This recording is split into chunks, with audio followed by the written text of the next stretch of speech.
Sir ಈಗ ಎಲ್ಲೆಡೆ digital payment ಆಗ್ತಾ ಇದೆ. ಸೊ ಹೇಗೆ ರೆಸ್ಪಾನ್ಸ್ ಸಿಗ್ತಾ ಇದೆ ಸರ್ ಈಗ ಟಿಕೆಟ್ ಕೊಡುವಂಥ ಸಂದರ್ಭದಲ್ಲಿ? ರೆಸ್ಪಾನ್ಸು ತುಂಬ ಪಾಸಿಟಿವ್ ಆಗಿದೆ. ಈಗ ಏನಾಗಿದೆ, ಈಗ ಎಲ್ಲ ಕಡೆ ಡಿಜಿಟಲ್ ಪೇಮೆಂಟ್ಸ್ನ ಪ್ರಮೋಟ್ ಮಾಡ್ತಾಯಿದ್ದೀವಿ. ಹಾಗಾಗಿ ಏನಾಗಿದೆ, ನಮ್ಮ ಕೆ ಎಸ್ ಆರ್ ಟಿ ಸಿನಲ್ಲೂ ಕೂಡ ಡಿಜಿಟಲ್ ಪೇಮೆಂಟ್ನ ನಾವು ಇಂಟ್ರೊಡ್ಯೂಸ್ ಮಾಡಿದ್ದೀವಿ. ರೆಸ್ಪಾನ್ಸು ತುಂಬ ಚೆನ್ನಾಗಿದೆ. ಈಗ ಎಲ್ಲ ಬಸ್ಗಳಲ್ಲೂ ಆ ಥರ ವ್ಯವಸ್ಥೆ ಇದೆಯಾ ಅಥವಾ ಕೆಲವು ಬಸ್ಗಳಲ್ಲಿ ಮಾತ್ರ ಫಸ್ಟ್ ಗ್ರೇಡ್ ಬಸ್ಗಳಲ್ಲಿ ಆ ಥರದ್ದೇನೋ ವ್ಯವಸ್ಥೆ ಇದೆಯಾ? ಅಲ್ಲ, ಇನಿಷಿಯಲಿ ನಾವು ಲಾಂಗ್ ರೂಟ್ಸು, ಎಕ್ಸ್ಪ್ರೆಸ್ಸು ಇದರಲ್ಲಿ ಮಾಡಿದ್ದೀವಿ. ಒಂದು ನಮ್ಮಲ್ಲಿ ಈಗ ಹೊಸದಾಗಿ ನಾವು ಸ್ಮಾರ್ಟ್ ETMsನ ಇಂಟ್ರೊಡ್ಯೂಸ್ ಮಾಡಿದ್ದೀವಿ. ಓಕೆ. ಅರೌಂಡ್ ಆಲ್ 84 ಡಿಪೋಸು ನಾವು ETMsನ ಹೊಸ ETMsನ ಕವರ್ ಮಾಡಿದ್ದೀವಿ. ಬಟ್ ಏನಾಗ್ತಾ ಇದೆ, ಲೋಕಲ್ ರೂಟ್ಸ್ನಲ್ಲಿ ಮತ್ತು ಸಿಟಿನಲ್ಲಿ ಸ್ವಲ್ಪ ಅದು ಟೈಮ್ ಕನ್ಸ್ಟ್ರೆಂಟ್ ಆಗ್ಬೋದು ಅನ್ನೋದೊಂದಿದೆ. ಬಟ್ ನಾವು ಈಗ ಆಲ್ರೆಡಿ ಸಿಟಿನಲ್ಲೂ ಕೂಡ ನಾವು ಇಂಟ್ರೊಡ್ಯೂಸ್ ಮಾಡಿ ಪ್ರಾಕ್ಟಿಕಲಿ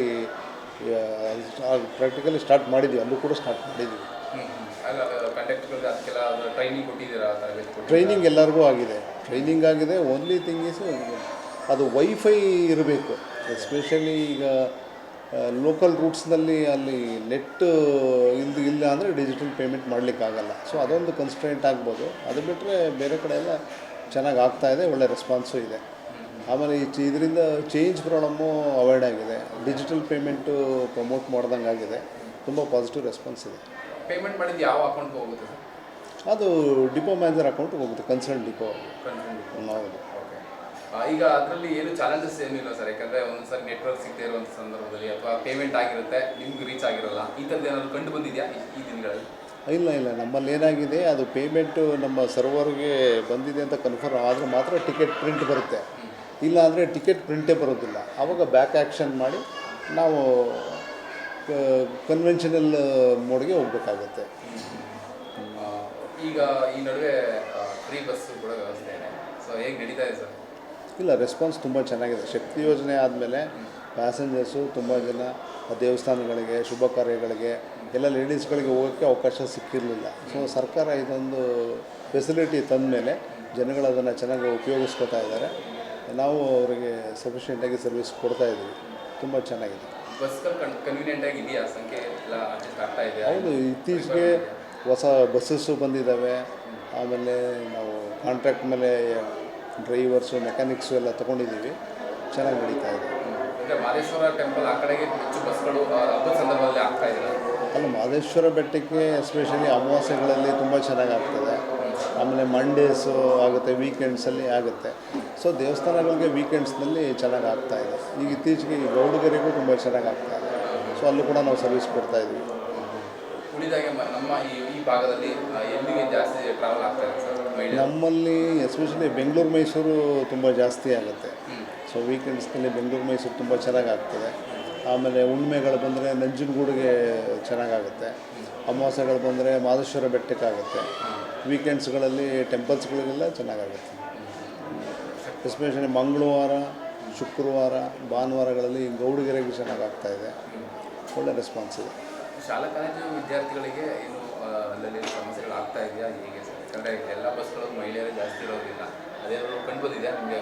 ನಾವು ಟ್ರಿಪ್ಸ್ ಜಾಸ್ತಿ ಮಾಡಿದ್ದೀವಿ. ಡಿಪೆಂಡಿಂಗ್ ಆನ್ ದಿ ಡಿಮ್ಯಾಂಡು ಟ್ರಿಪ್ಸ್ಗಳನ್ನ ನಾವು ಜಾಸ್ತಿ ಮಾಡಿದ್ದೀವಿ. ಅಂಥದ್ದೇನು ಇಶ್ಯೂಸ್ ಇಲ್ಲ. ಎಲ್ಲಿ ತುಂಬ ಡಿಮ್ಯಾಂಡ್ ಇರುತ್ತೆ ಅಲ್ಲಿ ಟ್ರಿಪ್ಸ್ ಜಾಸ್ತಿ ಮಾಡ್ತಾಯಿದ್ದೀವಿ. ಈ ಡಿಜಿಟಲ್ ಪೇಮೆಂಟಿಂದ ಎಲ್ಲೋ ಒಂದು ಕಡೆ ಈಸಿ ಆಗ್ತಾ ಇದೆ ಕಂಡಕ್ಟರ್ಗಳಿಗೆ ಟಿಕೆಟ್ ಇಶ್ಯೂ ಮಾಡೋದಕ್ಕೆ, ಚೇಂಜಸ್ ಇರೋದಕ್ಕೆ ಆ ಥರದ್ದೇನು? ಈ ಚೇಂಜ್ದು ಪ್ರಾಬ್ಲಮ್ಮು ಸಾಲ್ವ್ ಆಗುತ್ತೆ. ಆಮೇಲೆ ಕೆಲವೊಂದು ಸರಿ ಏನಾಗ್ತದೆ, ಕೆಲವರು ಬಂದಿರ್ತಾರೆ, ಕ್ಯಾಶ್ ಇರೋದಿಲ್ಲ. ಡಿಜಿಟಲ್ ಪೇಮೆಂಟ್ ಇದ್ದರೆ ಅವ್ರಿಗೆ ಈಸಿ ಆಗ್ತದೆ ಪೇಮೆಂಟ್ ಮಾಡಲಿಕ್ಕೆ. ಈಗ ಎಲ್ಲ ಕಡೆಯೂ ಡಿಜಿಟಲ್ ಪೇಮೆಂಟ್ ಚೆನ್ನಾಗಿ ಇದಾಗಿದೆ. ಈವನ್ ತರಕಾರಿ ಅಂಗಡಿನಲ್ಲಿರ್ಬೋದು, ಕಾಫಿ ಟೀ ಶಾಪ್ನಲ್ಲಿರ್ಬೋದು, ಎಲ್ಲ ಕಡೆ ಡಿಜಿಟಲ್ ಪೇಮೆಂಟು ಅಕ್ಸೆಪ್ಟ್ ಮಾಡ್ತಾ ಇದ್ದಾರೆ. ನಮ್ಮಲ್ಲೂ ಈಗ ಸ್ಟಾರ್ಟ್ ಮಾಡಿದ್ದೀವಿ. ರೆಸ್ಪಾನ್ಸ್ ಚೆನ್ನಾಗಿದೆ, ಏನೂ ಇಶ್ಯೂಸ್ ಇಲ್ಲ. ಗ್ರಾಮೀಣ ಭಾಗದ ಬಸ್ಗಳಿಗೆ ಯಾವಾಗ ಎಕ್ಸ್ಟೆಂಡ್ ಮಾಡ್ತೀವಿ ಸರ್? ಇಲ್ಲ, ಈಗ ಗ್ರಾಮೀಣ ಸಿಟಿ ಅಂತೇನಿಲ್ಲ, ಎಲ್ಲದರಲ್ಲೂ ನಾವು ಇಂಟ್ರೊಡ್ಯೂಸ್ ಮಾಡಿದ್ದೀವಿ. ಬಟ್ ಒಂದು ಕನ್ಸ್ಟ್ರೆಂಟ್ ಏನಂದರೆ ಲೋಕಲ್ ಸರ್ವಿಸಸ್ನಲ್ಲಿ ನೆಟ್ವರ್ಕ್ ಏನಾರು ಇಶ್ಯೂಸ್ ಇದ್ದರೆ ಮಾತ್ರ ಪೇಮೆಂಟ್ ಆಗೋದಿಲ್ಲ. ಅದು ಬಿಟ್ಟರೆ ಬೇರೆ ಏನು ಇಶ್ಯೂಸ್ ಎಲ್ಲ ಬಸ್ಸಲ್ಲಿ ಹೋದರೆ ಪೇಮೆಂಟ್ ಮಾಡ್ಬೋದು? ಮಾಡ್ಬೋದು, ಎಲ್ಲ ಬಸ್ನಲ್ಲೂ ಮಾಡ್ಬೋದು. ಜನರಿಗೆ ಏನು ಹೇಳ್ತೀರಿ ಸರ್? ಸಾರಿಗೆನಲ್ಲಿ ಓಡಾಡುವಂತಹ ಜನರಿಗೆ ಈ ಒಂದು ಸೌಲಭ್ಯದ ಬಗ್ಗೆ ಏನು ಉಪಯೋಗಿಸೋಕ್ಕೆ ಏನು ಹೇಳ್ತಾರೆ ಮಾಧ್ಯಮ ಮುಖಾಂತರ? ಈಗ ಮ್ಯಾಕ್ಸಿಮಮ್ ಆಗಿ ಎಲ್ಲ ಕಡೆಯೂ ಡಿಜಿಟಲ್ ಪೇಮೆಂಟ್ ಇದೆ. ಯಾವುದೇ ಒಂದು ಸಣ್ಣ ಕಾಫಿ ಶಾಪ್ಗೆ ಹೋಗಿ ಏನಾದರೂ ಒಂದು ಪರ್ಚೇಸ್ ಮಾಡೋಕ್ಕೆ ಹೋಗಲಿ, ತರಕಾರಿ ಇರ್ಬೋದು, ಹಣ್ಣಿರ್ಬೋದು, ಎಲ್ಲ ಕಡೆಯೂ ಡಿಜಿಟಲ್ ಪೇಮೆಂಟ್ ಇದೆ. ಸೊ ಈಗ ನಾವು KSRTCನಲ್ಲೂ ಕೂಡ ಡಿಜಿಟಲ್ ಪೇಮೆಂಟ್ನ ನಾವು ಸ್ಟಾರ್ಟ್ ಮಾಡಿದ್ದೀವಿ. ಇದರಿಂದ ಒಂದು ಚೇಂಜ್ ಸಮಸ್ಯೆ ಅವಾಯ್ಡ್ ಆಗ್ತದೆ. ಎರಡನೇದು ಕ್ಯಾಶ್ ಇಟ್ಕೊಂಡೇ ಬರಬೇಕು ಅನ್ನೋ ಏನೋ ಅನಿವಾರ್ಯತೆ ಏನಿಲ್ಲ. ಈಗ ಡಿಜಿಟಲ್ ಪೇಮೆಂಟು ಮಾಡೋದ್ರಿಂದ ಈ ಒಂದು ಫೆಸಿಲಿಟಿ ಏನು ಪ್ರೊವೈಡ್ ಮಾಡಿದೆ ಅದನ್ನು ಪ್ರಯಾಣಿಕರು ಸದುಪಯೋಗಪಡಿಸ್ಕೋಬೇಕು ಅಂತೇಳಿ ನಾನು ತಿಳಿಸ್ಲಿಕ್ಕೆ ಇಷ್ಟಪಡ್ತೇನೆ. ತಮ್ಮ ಹೆಸರು sir, designation? Hemant Kumar, divisional traffic officer. Thanks.